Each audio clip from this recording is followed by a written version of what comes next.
Good afternoon, this is Nicholas from Gandora Gaming, and I bring you my Witchcraft deck profile post Magnificent Mavens. I'm super happy to say that Witchcraft, this support is stupid. Maybe not as stupid as the Naturius support, but pretty stupid. This new fusion monster we just got for the archetype as a boss monster is ridiculous. It's a +3 every turn during either player's turn, and yeah, this is going to help us win games. Dude, get so much advantage off this deck now. It's ridiculous. This deck already was an advantage king, but now, as a control deck that can get more and more advantage, this card is stupid. And we'll go over its effects soon enough. But this card, oh my god, I'm so happy about it. But let's just go straight into Witchcraft. So if you don't know Witchcraft, they're a spellcaster archetype that came out with the Infinitrack, I believe, and I forgot which set. It was either the Infinitrack or the Evil Eye. I think it was Evil Track and Evil Eye. It was like all three of those archetypes were together. And of course, Infinitrack went off to go into Earth Machines and did its greatness. And I believe Witchcraft just didn't do shit. And I believe Evil Eye went up to do shit. I think there was like a couple of True Draco builds at the time. But other than that, yeah, both of those archetypes kind of flopped. But luckily, Konami is like, hey, hold your phone. We're not only going to give you new Witchcraft support, we're also giving you new Evil Eye support. So that's fantastic. I'm super excited to see where this goes. And yeah, Vice Maiden is a ridiculously powerful card. So let's just go straight into it. Alright, so for our first monster, we got to talk about Witchcraft Golem Aruhu. Witchcraft Golem Aruhu is not a boss monster, but it's more of our hand trap of choice. This card is a fantastic monster. And if you don't know the Witchcraft, like I said, they're a spellcaster archetype that came out in Infinity Chasers, but they also have a lot of entangled lore. So I love what Konami did with the Witchcrafts, where they're like tangled in like 5 different spellcaster lores. They're tangled in the Citadel lore, which is, if you don't know, the magical counter decks. They're tangled in the Magistus lore, which, if you don't know who Magistus are, they're the archetype that equips monsters from the extra deck onto themselves. The most famous one is Invokers use it to make the Link 1. That Link 1 at the light. I'm just going to show it right now. This archetype's entangled in it. The Witchcrafts are entangled in this archetype. And also, Invoker, of course, Magical Invoker. Is all these archetypes are like entangled. Like, they don't like work with each other, kind of. Like, they're all spellcasters, so there is like synergy, but they're all like in the same lore, which I thought was really interesting. They're like from different eras in Yu-Gi-Oh! Yeah, Konami was like, you know what? They all look the same. Fuck it. They all come from like the Citadel in the sky. And basically from that Citadel, the Witchcrafts are like the scientists of the group. They're also like the lollies, which is weird. Only really just the little 4 ones and her. But we'll get into Verb in a second. But first things first, Golem Aruhu is a free removal card. So one, it's your 2800 beat stick. It's a level 8. And it basically has the effect where your opponent activates a card effect that targets a spellcaster monster you control. Also, if it's targeted for attack, quick effect, you just special summon this card on the field. And then you just bounce a card from a Witchcraft spell in your grave, or that monster your opponent controls to hand. Which is pretty solid. You only use this effect once per turn, and then during the end phase, like a spirit monster, during your opponent's standby phase, it just returns itself back to hand, so you just keep doing it. A really great monster, and if I knew the lore, I believe she's like column pieces, which is weird. I believe they put her together. I think that's the lore of her, that they actually like put her together. And I think in some of the artwork, you can actually see them creating a Aruhu, which is pretty cool. Next, for our actual boss monster, we play 2 Madam Verm. Verm. I never actually knew how to pronounce her name, but it's fine. She is stupid. She's your actual boss monster. She's how you're going to push her game. She's a quick effect, negate everything on board. And yeah, she's everything you want in an archetype. So basically what Witchcraft Madam does, basically she can discard 1 spell card and then quick effect, negate all monsters on the field currently, which is fantastic. And just like, hey, let's just Dark Ruler real quick. And it's during your player's turn, so you can negate 1 monster, or you can negate a shit ton of monsters on the field, which is pretty solid. A really, really great boss monster. And also has the effect where you reveal your hand during the battle phase, when you're attacking or when your opponent's attacking a Witchcrafter. Reveal different named spells in your hand. And if you do, for every individual spell you reveal for that battle phase, that Witchcraft monster gains 1,000 attack for each one, and defense. So this card gets really, really big, really, really quick. We're gonna have like 6 different spells in hand every turn, if not more. You can really easily push for game with Verm. Plus, it's a level 8, meaning that we can do some rank 8 shenanigans as well, which is really, really great. 2 Madam Verm is essential for the archetype, and overall, fantastic. You don't want to brick with her. She's definitely the most important one. We're also playing 2 Hani, 2 Witchcrafter Hani. Hani is a fantastic monster, where basically it has the effect where if your opponent can't target other spellcaster monsters you control with card effects, except him. And basically, it's not even have the accept him part. It's just you can't target other witchcrafts, which is fantastic. And then he has a quick effect. You can discard 1 spell, target a card on your opponent controls, destroy it. We'll use each effect once a turn. He's fantastic as well. I wish he was an 8, but at least because he's a 7, you do have some rank 7 plays. Honestly, we're just going into Big Eye and stealing some monsters, but it isn't bad. He's a 2400 beat stick. Madam with like 5 spells at hand. Give him like 5,000 attack, so he can really, really push for game. So this deck is a really, really cool control tempo deck that then wants to push for game really quick, which is fantastic. And he can turn on you like a dime. Now we talk about our little witchcrafts. We play 3 witchcraft Shimata. God, I wish I knew how to pronounce this guy's names. It's fine. This one's just the red one. I always call her red because she has red hair. And this witchcraft is stupid. It's the best one. So all the little witchcrafts have the effect where during the main phase, quick effect, you tribute them in order to discard 1 spell to special summon a witchcraft monster from your deck. Yes, all the little ones special summon the big ones from deck, or more little ones, which is fantastic. So you can push through like 5 of these guys a turn, which is fantastic. And then they all have the effect where basically they have graveyard effects. So Red's effect basically is that when this card is in grave, you can banish it and then send a witchcraft card for your deck to grave. So she's Foolish Burial Goods for the archetype, which is so important in setting up your combos. Because all the witchcraft spells have the effect where they add, and they won't use that turn, they add themselves to hand during the end phase, which is so important. So the fact that she uses a Foolish Burial for anything, or Foolish Burial Goods for anything in the archetype, and technically Foolish Burial as well if you want to send a monster. So she's both, which is fantastic. And now we go on to our 2-ofs. With 2 Patrol. Patrol is a really, really good one. Basically, like I said, quick effect, tribute itself, discard a spell, summon 1 from deck. They all say that. But then she's a level 3, and she also has the effect where if you banish this card from grave, draw 1, then send 1 witchcraft card from your hand to grave. And if you have none, banish your entire hand. Now, you're always going to discard a witchcraft. If you're activating this effect as a draw 1, good God on you. But Patrol is a really, really good card, and it just helps you. It's just another name. Honestly, this one's just another name. Genie or Jenny has always been a better one. Jenny is a really, really good 2-of in the deck. And like I say, she's a quick effect, tribute herself, discard a spell, so not anyone from deck. But she has the effect where basically you banish her, add 1 witchcraft spell from your graveyard that becomes this effect. So basically what she says is that, hey, you banish her, then banish a Witchcrafter spell, and then it copies the effect, which is fantastic. It helps you get multiple effects of monsters, of spells that are once per turn, twice a turn, which is really, really good, and a must-have 2-of in the deck. And that is it for our monsters. This is a very small monster lineup. This is a very control-based deck. Now, unlike most control-based decks, this deck falls into the more spell-based control decks. So decks that fall into spell-based control are like Sky Strikers, Runic, and this deck, honestly. I don't think there's any... Oh, so spell books. There's not too many spell control decks, but they're usually spellcaster archetypes, and this is one of them. Oh!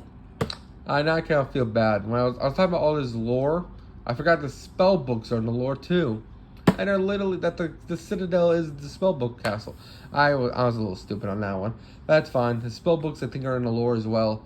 And yeah, let's just go straight into the spells. So this is my tech option. This isn't perfect, but I do play 2 Secret Villages Spellcaster and the 1 Terraforming. There's so little spellcasters in the meta right now that this card basically just reads, hey, your opponent can activate spell cards indefinitely, because they're not summoning a spellcaster in modern Yu-Gi-Oh! As much as they would love to say they would, they're not. Like, don't get me wrong, maybe like tier elements and like the danger build, there might be a spellcaster in there, but like all your Seiju cards are earth, fairies, and everything else doesn't work with them. I would like to say, hey, they have some spellcasters in the deck, but they don't even play like Effect Veiler anymore. There really is no spellcasters in those decks. Flu doesn't play any of this stuff. Mathmech doesn't play any of this stuff. The Exorcisters are all warriors. There's just not really a spellcaster meta deck. You might say Spellbook, but Spellbook is as rogue as this deck is now. So if you're running into Spellbooks in 2022, good for you. I'm happy. I really do like Spellbooks. But I think you would crush them. You get way more advantage than they do. And they have Judgment at 1, which is insane. I did consider playing Judgment in his deck, like just because you get so many spell effects. But honestly, you discard more spells than you actually activate spells. So there's some potential with a Spellbook Witchcrafter deck. I just had to do some testing on it. So if you want me to do a deck profile on that, I definitely will. But I just want to talk about Witchcraft's Pure, and we'll just go straight from there. The one reasoning, because we're playing like majority of spells and traps in this deck, and all our shit floats. So all the Witchcrafters have the effect where if they weren't activated that turn, they add themselves back to hand once per turn, which is fantastic. So you can literally dump like majority of your cards and then end phase add them back, which is really, really sick. We don't play that many levels. We play a whole bunch of different levels. We have 1s, 3s, 4s, 7s, 8s. It's going to be hard to call it. Now, if I was going against this deck, I'll either call it high level or the 4. The 1 and the 3 I'm not really worried about. So that's my personal preference. But I know this deck. No one knows this deck. They might just call 4 out of spite and not realize that if we hit at 8, we're just set. We do play the 1 draw upstart every turn. Metaphors Fusion is just an upstart. Really, really good card. Shuffle it back to deck. It's hit off reasoning.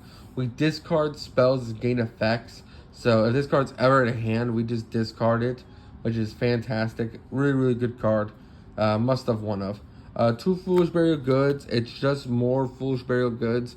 We have 5 in the whole deck, so we just got to get spells in grave in order to add them at the hand and get our resource engine loop. Because once we get the resource engine live, we are almost unstoppable. We get like 7 cards in hand, which is ridiculous. We also play 3 Perform a Popper Up. This deck can brick if you open too many monsters in hand. So Popper Up just says, hey, discard 3, pay half your life points, and draw 3. Really, really good card. Not to mention, it gets a whole bunch of really important cards engraved. So you can discard some of the spells you don't want to use turn 1. And then it'll just add during the end phase by the hand. So you didn't really minus yourself. You just plus 3 advantage. Now we talk about my personal tech choice, Spell Chronicle. Now, I've seen a lot of builds that either include this card back in the day or don't include this card, period. And I think that's insane. This is one of the most broken cards in Yu-Gi-Oh! One of the coolest interactions. So, I'm just going to explain this now. Spell Chronicle has an effect where when it gets activated, you discard your entire hand. And you banish, I believe, up to 5 spells with different names from your deck to the banish zone. And then you put counters on it. It has the effect where basically you remove counters. You can return 1 of those banished cards. That part does not matter. All that matters about this card is that you banish 5 different named spells, which is amazing. Because we have a card, which I'm just going to skip to because I'm skipping a little bit in the deck profile, called Petrus. Petrus is a fantastic card. When this card's engraved, you can banish it, add back all your witchcraft spells from your all witchcraft cards from your banish zone. So guess what this card's saying? This card's basically saying, hey, banish 5, opponent standby phase, banish this card, quick effect, add 5. It is so stupid. This card's like a +6 on advantage. No joke. And it can definitely win you games. It definitely gets you some tempo. It does require you to discard your entire hand. But you can use all your cards but one. Activate this card. As long as this card's engraved, you're set to go, dude. You are on gangbusters. And Patrols isn't bad to see either. You don't want to really see it in hand, but it doesn't have a bad on-field effect. I might as well talk about it since I already have it out here. But basically, it has the effect where your target one spellcaster monster that is banished or in your graveyard to shuffle it back in the deck, and you do add a Witchcraft spell for your deck to your hand. You can only use that effect once a turn. But the important part about him, besides that one, is that effect where you just banish this card, target any number of different named banished Witchcraft spells, add them to hand, which is such a good effect. Like I said, these two, +5. Now we go on to our Witchcrafter spells, because there's a lot, and I'm not playing all of them. So first things first, 3 Creation. Creation is our Rhoda of the archetype. It just says add 1 Witchcrafter monster from your deck to your hand. And then, of course, they all have the stipulation where they add back during the end phase, and they weren't activated this turn, which is fantastic. We got to play our new one, 3 Witchcraft Confusion Confession. This guy's really, really good. I guess they're all confused. Basically, they're all fighting over something. I'm not really sure the lore. But basically, I guess they're confused about the blueprints when they were making her. I think that's what the lore is. They're just all confused. But this card is our fusion card. Basically, it says fusion summon 1 fusion monster from your extra deck using monsters from your hand field as material, including Witchcrafter monsters. And during the end phase, of course, it adds itself back to hand, which is fantastic. Really, really great card, and overall, a fantastic support wave. Now we talk about our 2-0s. 2 Unveiling. Quick effect, when this card is activated, you dispel summon a Witchcrafter from deck. Your opponent cannot respond to it. So it's kind of like Invocation, where they can't respond to it. But it's for summons of Witchcrafter monsters, which is fantastic because you can activate this, summon out your little dude. Little dude will activate its effect on summon. They can't respond to it because it's in the summoning window. Thus, you just keep going from there, which is fantastic. 2 Holiday, which is our Monster Reborn of the archetype. Really, really solid card. Basically says, hey, let's just reborn. And reborn is reborn. Then for our 1-ofs, we play 1 Dapping. Dapping is a really, really good card. Basically says, for as many Witchcraft monsters you control, you target spells and traps your opponent controls, and then you just bounce them to the hand, which is fantastic. Basically says, hey, you're winning on advantage. Let's just bounce their shit back to hand and just go for game. Really, really great card. And just a really, really good card in general. Kind of looks like a Sky Striker card, to be honest, but who am I saying? Then finally, we play 1 Scroll and 1 Buy Street. These cards are really, really great. You can probably take Scroll out for the card that allows you to attack twice. I forgot what it's called. I'll show an image of it right now. Basically, this card allows you to attack twice, but Scroll isn't bad either. Scroll basically has the effect where once a turn, if a spellcaster monster destroys a monster by battle, you draw 1, which is cool. And then it also has the additional effect, if a Witchcraft monster would be you control would discard to activate an effect, you can send this card from your field to grave instead, which is also really, really good. And then, of course, it has the effect where it resets itself. The continuous spells, instead of adding back to hand, they reset themselves onto the field, which is pretty good. And then Buy Street says, hey, I'm basically true Draco of the archetype. Your Witchcrafters, if they would be destroyed for the first time, aren't. Meaning you have to kill them all twice with card effects and twice by battle, which is fantastic. And then also, it has the effect where basically it just keeps resetting itself.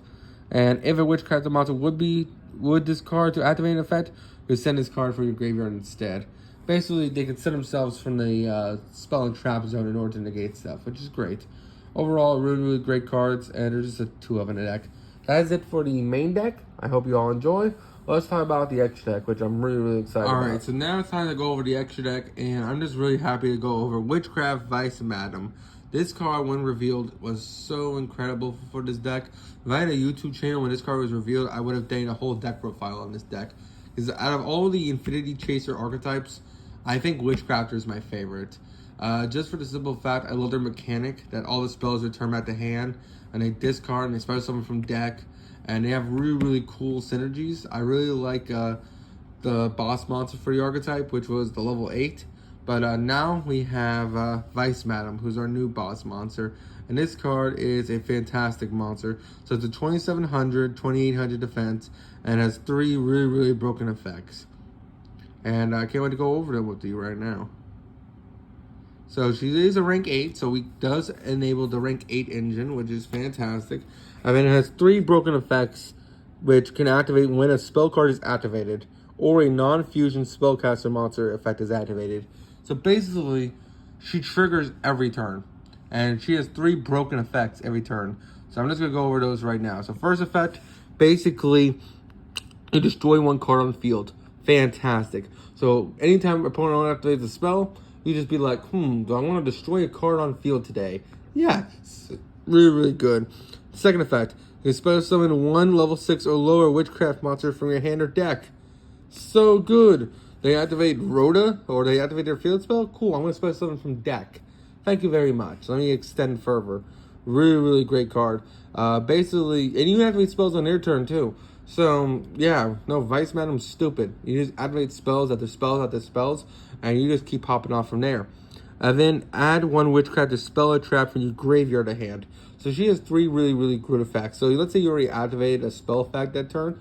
Well, no worries. This fixes one of the main issues with Witchcraft that they add during the end phase of the next turn. So one of the Witchcrafts, one of the slowest things, is that if you use them on, let's say, turn 1, you wouldn't be able to get them back until, like, turn 2 end phase. But this card says, nah, bruh, add that card back to hand now. Really, really good card, and overall a fantastic boss monster.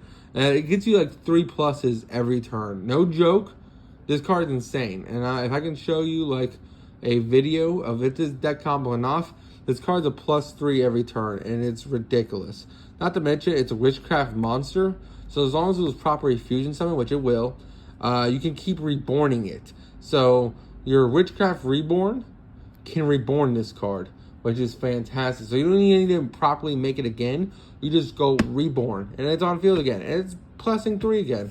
Really, really great card. Overall, fantastic. Now we go over our XYZs, which the XYZs you don't really go into, to be honest. But we do have the potential to go into it, so we must talk about it. Zeus is just filler spot. Why not? We're playing so many XYZs. You gotta play Zeus if you're playing an XYZ deck. Number 97, Dragonic Darbian, because he helps you push for game, because he's untargetable, and then he detaches, especially summon a number monster from deck. Hope Harbinger as a spell negate. Number 100 to push for game. You put one or the other on top of each other from him, and you just push. Big Eye, because we can steal monsters, plus he's a level 7. We just needed a rank 7 to go into. It was either him or the Red Eyes that burns for time. I went for Big Eye because I want to sometimes steal opponent's monsters, so hey. Plus, I'm a Dragon Ruler fan, so hey. Drew Driver Vesperado, because he helps you make Zeus. You just stack him on top of a rank 4 and bam. Time Thief Redoer, because why not? It's just a free level 4. You don't want your materials stuck underneath your XYZs. So Redoer is really good because you just detach them, and then now they're engraved, so you can either get them back on field or you shuffle them back in deck, or however you want to do it. 1 Babushka for Plan Bs. 1 Abyss Dweller, because this format is mandatory for every rogue deck that can make a rank 4 must play Abyss Dweller. It's on optional at this point. You need to stop tier elements. This card does that. Unicorn and then Phoenix. That is it for the main deck and the extra deck.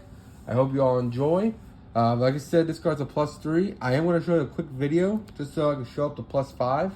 And we're just going to go straight to there. So if you want to watch this, I'm going to show you right now. And let's just go straight into that. Alright, so I wanted to show you like the ideal hand first. To be honest, all you needed for this hand was honestly this, and another card, discard. And that's it. That's full combo. But I feel like that'd be a little boring.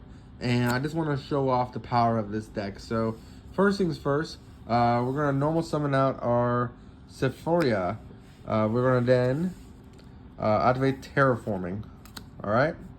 Terraforming, we're going to get ourselves the field spell, just so we can lock our opponent from no spells, which is really, really good.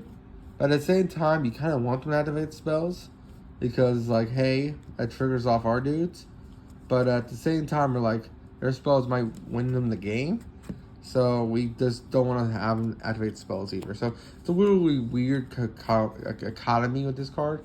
We want them to activate spells so we can trigger off the fusion more. But at the same time, their spells can win them the game. So we don't want them to activate it at the same time. So it's a weird economy, but that's fine. We'll activate our field spell. We always have to keep one card in hand, so remember that. We'll activate Reasoning, because why not? They'll call a level, doesn't really matter. Let's say just call 4. Let's just see what we get. 1, 2, 3, 4. Okay, we had a 1. Let's get special summoned.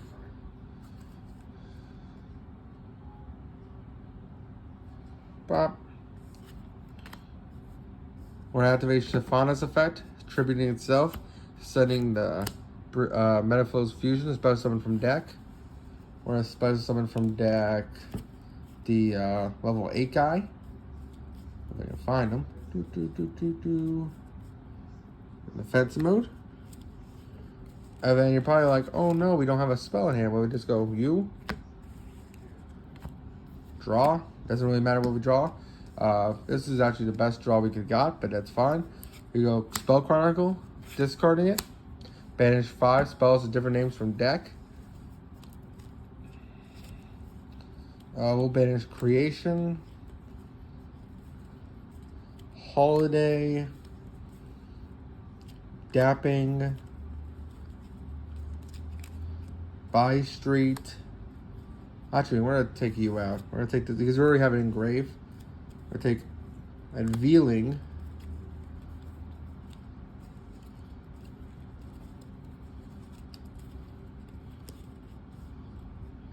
And Scroll.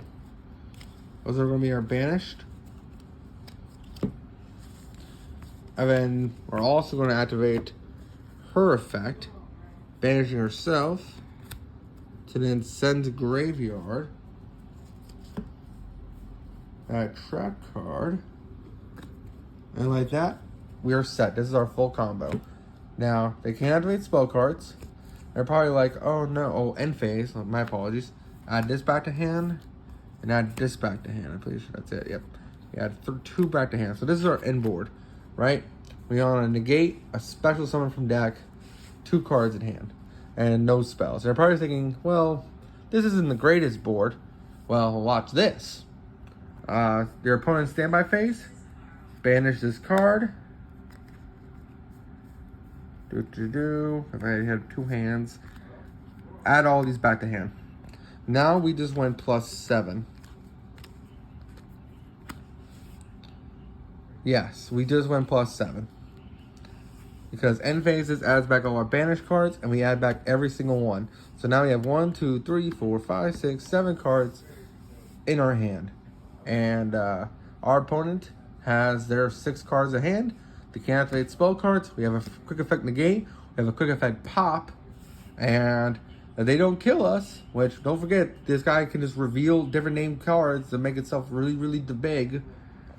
We just push for game next turn because we have so much advantage in hand that we're just gonna pop off. And I hope you all enjoy the deck profile. I hope you guys enjoy the combo. All it took was 3 cards. I just wanted to show the most optical hand. This was one of them. I didn't make the fusion, but again, if you did make the fusion, that's literally a +2 every time a spell is activated. Well, a +1 every time a spell is activated. Which, you can do it 3 times a turn, thus it's a +3 every turn, which is fantastic. I really want to show off the Chronicle engine, just because if I talked about it in the deck profile, but I didn't know if you understood it. I just wanted to show that off. We just plus literally 5 there. And we ended on 1, 2, 3, 4, 5, 6, 7, 8, 9, 10, 11. 11 cards in rotation. Fantastic. We're literally so much advantage on our opponent. You're probably thinking, oh, these are Witchcrafter spells. Well, that's a quick play fusion. Well, not a quick play, but this is a fusion. That balances all spells and traps. That's a reborn. That's a Rhoda. That's a protection. That's a can't respond on summon. And scrolls just scroll. If we wanted to, again, attack twice. These are all really, really powerful monsters. And, oh, not monsters, spells. And if our opponent isn't killing us, we're killing them on the crackback. And I just hope you all enjoy. See you all in the next one.